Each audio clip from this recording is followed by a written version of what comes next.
Hello അസ്സാം വലൈക്കും. ഇതിൻ്റെ ചാനലിലെ ആദ്യത്തെ വ്ളോഗാണ്. അപ്പോൾ എന്തെങ്കിലും മിസ്റ്റേക്സ് ഒക്കെ ഉണ്ടെങ്കിൽ എല്ലാവരും ദയവായി ക്ഷമിക്കുക.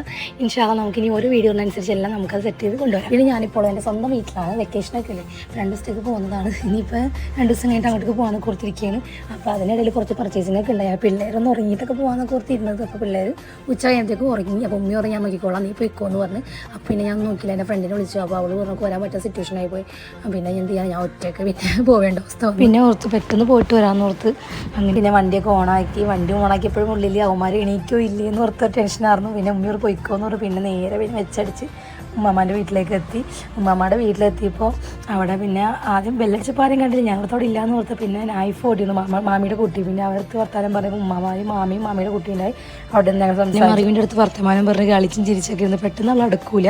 പിന്നെ കുറച്ച് കഴിഞ്ഞ് തന്നെ മാമി ജ്യൂസ് കൊണ്ടുവന്ന് ജ്യൂസൊക്കെ കുടിച്ച് അവിടെ ഇരുന്ന്. പിന്നെ എനിക്ക് ടൈം ഉണ്ടായില്ല. പിന്നെ മാമീനോടും ഉമ്മാമ്മയോടും പറഞ്ഞിട്ട് സ്റ്റുഡിയോ പോകണം എന്ന് പറഞ്ഞു. പിന്നെ അവൾ അവസാനമായപ്പോൾ എൻ്റെ ഇപ്പോൾ കമ്പനിയായി. പിന്നെ അവളോട് കയ്യും കൊടുത്ത് ബൈബൈയും പറഞ്ഞ് ഞാൻ പിന്നെ നേരെ അവിടെ നിന്ന് പോയി. രക്ഷയിലെ റൊട്ടി കൊടുപ്പോൾ അന്യായ വെയിൽ എന്ന് പറഞ്ഞാൽ അന്യായ വെയിലായിരുന്നു. പിന്നെ എന്താ ഫ്രണ്ട്സില്ലാത്തതുകൊണ്ട് ചത്ത പോലെ വണ്ടി ഓടിച്ചാണ് പിന്നെ അങ്ങോട്ടേക്ക് പോകേണ്ടി വന്നത്.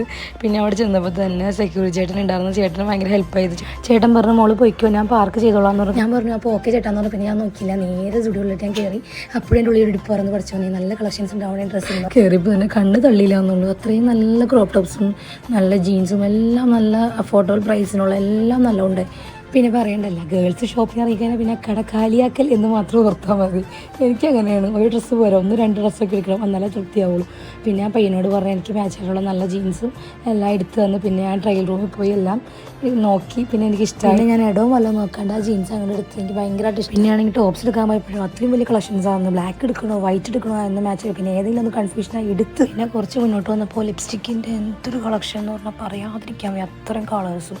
അത് കഴിഞ്ഞപ്പോൾ എൻ്റെ കണ്ണ് പോയത് ചെരുപ്പിലേക്കാണ്. ചെരുപ്പ് ഷൂസൊക്കെ രക്ഷയിൽ നല്ല നല്ല മോഡൽ ചെരുപ്പും ഷൂസും അതൊക്കെ കുറച്ച് നോക്കി നിന്ന് ആസ്വദിച്ച് കഴിഞ്ഞപ്പോൾ പിന്നെ നേരെ ഞാൻ എൻ്റെ എല്ലാം കഴിഞ്ഞ് എടുത്ത് പർച്ചേസിങ് കഴിഞ്ഞു. ടൈം കളയണ്ടല്ലോ നോക്കി നേരെ ബില്ലടിക്കാൻ പോയി. പിന്നെ ആ ചേട്ടൻ ഇങ്ങനെ പിറന്ന് എൻ്റെ വന്നത്. പിന്നെ ഞാൻ ബില്ലടിച്ച് കഴിഞ്ഞപ്പോൾ നേരെ താഴത്തേക്ക് ഇറങ്ങിയപ്പോൾ സെക്യൂരിറ്റി ചേട്ടൻ നേരെ എനിക്ക് വണ്ടിയൊക്കെ എടുത്ത് തന്നു. ഞാൻ താങ്ക് യു ഒക്കെ പറഞ്ഞു. പിന്നെ അവിടെ നിന്ന് ഇറങ്ങി വീട്ടിലെത്തിയപ്പോഴാണ് എൻ്റെ മോൻ്റെ നിപ്പ് നിൽക്കുന്നത്. മോനാണെങ്കിൽ എൻ്റെ മൈൻഡ് കൂടി ചെയ്യില്ല, ഞാൻ കൊണ്ടുപോകാത്തതിന് നല്ല വിഷമമാണ് എനിക്ക്. അവനാണെങ്കിൽ ഉപ്പിച്ചിനോട് വർത്താനം പറയണേ, ഉമ്മീനോട് വർത്താനം പറയുന്നുണ്ട്. പക്ഷെ അവൻ എന്നോട് മാത്രം മൈൻഡും കൂടി ചെയ്യാനുള്ള. അപ്പോൾ തന്നെ എനിക്ക് മനസ്സിലായി എന്നെ കൊണ്ടുപോകാത്തതിൻ്റെ കുറച്ച് വിഷമമായിരിക്കുമെന്ന്. പിന്നെ ഞാൻ വണ്ടിയൊക്കെ ഒതുക്കി ഞാൻ പുറത്തേക്ക് ഇറങ്ങി. പിന്നെ അവനിക്കുള്ള സ്വീറ്റ്സ് കൊടുത്തപ്പോൾ അവൻ എൻ്റെ അടുത്തേക്ക് കൂടി വന്നു. പിന്നെ ഞാൻ ഹാപ്പിയായി, അവനും ഹാപ്പിയായി. പിള്ളേർ ഹാപ്പിയില്ല, നമുക്ക് ഏറ്റവും വലുത്. പിന്നെ ഉമ്മി പറഞ്ഞ് ചായ കുടിക്കാൻ അതിനോട്. പിന്നെ ചായ കുടിയിലും കഴിഞ്ഞപ്പോൾ ഉമ്മി മൂത്തുമാട്ടേക്ക് അങ്ങോട്ട് പോയി. പിന്നെ മൂത്തുമാട്ട് ചെന്നപ്പോൾ എന്താ വെളിങ്ങന്മാരും മൂത്തന്മാരൊക്കെ അവിടെ ഇരിക്കുകയായിരുന്നു. പിന്നെ ഞാൻ അവിടെ നിന്ന് വർത്താനെല്ലാം പറഞ്ഞ്. പിന്നെ ഉമ്മി മൂത്തമ്മൻ എൻ്റെ എഴുന്നേറ്റ് ഉറങ്ങിയിരുന്നു. അവൻ എഴുന്നേറ്റ് വന്നപ്പോൾ ഉമ്മി പിന്നെ അവൻ്റെ ചീറാപ്പെല്ലാം മാറ്റിയായിരുന്നു. പിന്നെ അവൻ്റെ വർത്താനൊക്കെ പറഞ്ഞ് അവൻ ഓക്കെയായിരുത്തി. പിന്നെ അത് കഴിഞ്ഞപ്പോൾ ഞാൻ മൂത്താപ്പാട് ചോദിച്ചു മൂത്താപ്പയുടെ പോകണമെന്ന് ചോദിച്ചാൽ പള്ളിയിലേക്കാണ് പോകണമെന്ന് മൂത്താപ്പ പറയുന്നത്. അപ്പോൾ ഞാൻ പറഞ്ഞു ഹായ് തരാൻ പറഞ്ഞു. അങ്ങനെ പുള്ളിക്കാരന് ഹായ് ഒക്കെ തന്നപ്പോൾ പുള്ളിക്കാരൻ മനസ്സിലായതൊരു വീഡിയോ ആണെന്ന്. അപ്പോഴൊക്കെ ചിരി ഒടുങ്ങി.